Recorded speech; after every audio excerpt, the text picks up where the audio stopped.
The term gentrification refers to processes by which higher income or higher status people relocate to or invest in low-income urban neighborhoods.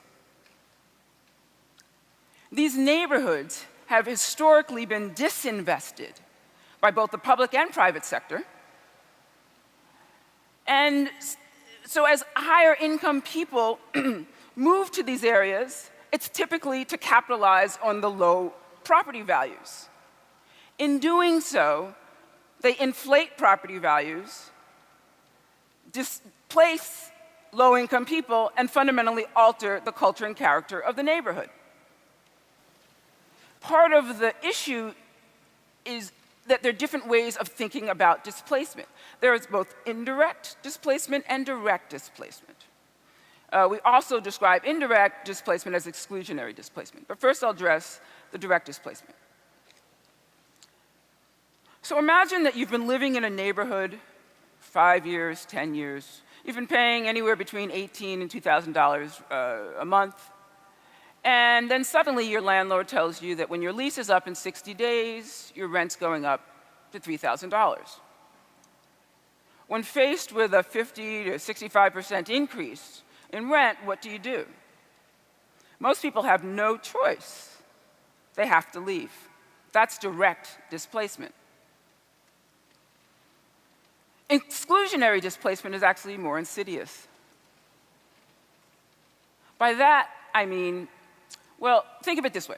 If in many New York City neighborhoods, there are pockets of protected units, which we would refer to as rent-controlled units or rent-stabilized units or even public housing, right? In those few units, people can actually remain in place.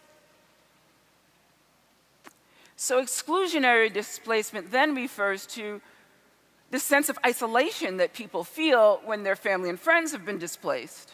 Their social network may be eroded, although they can remain in place. It also refers to the sense of isolation people feel from the influx of high-end restaurants and boutiques that they can't afford. So it's great that your neighborhood is aesthetically appealing, but if all you can do is window shop, it doesn't feel so great.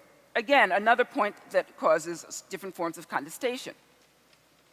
And then the final point of exclusionary displacement refers to what happens kind of over time.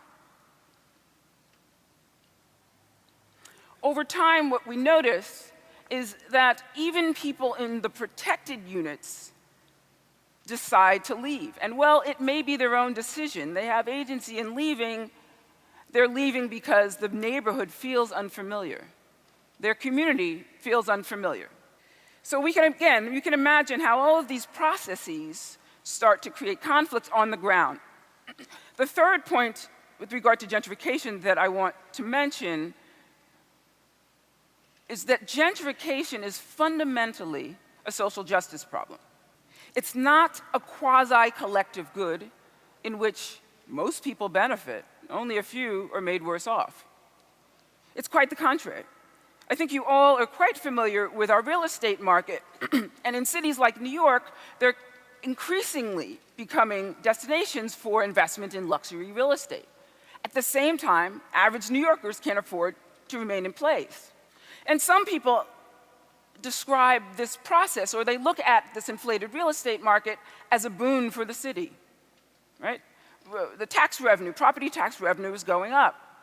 However, if you think about the 10-year tax abatements that are associated with some of the new developments, or the generous subsidies, or the 20-year exemptions, tax exemptions that real estate developers get, you can understand that the tax revenue that we expected is not actually accruing to the city. I think another point we have to remember is that gentrification is further confounded by the legacy of racial inequality in America.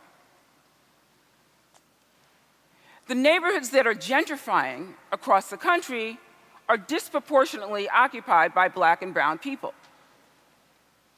Thus, Black and brown people are disproportionately being displaced. And typically they're being displaced by the influx of white people. This dynamic, you can imagine, causes all sorts of tensions.